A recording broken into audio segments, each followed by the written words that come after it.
Station વિસ્તારમાંથી પ્રોહિબિશનના ગુનામાં લાખો રૂપિયાના મુદ્દામાલ સાથે એક આરોપીને ઝડપી લેવાયો।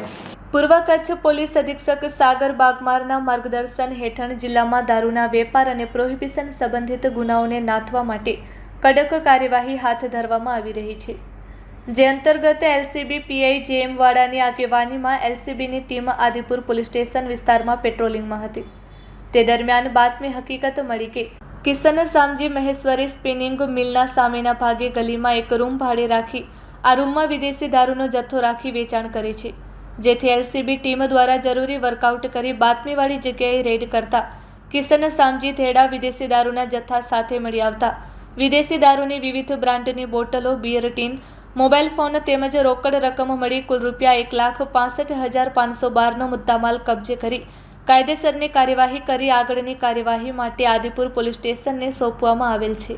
આ કામગીરી LCB PI JM Vada, PSI DG Patel અને સ્ટાફ દ્વારા કરવામાં આવી છે। Report by Bharti Makhijani, Gandhidham.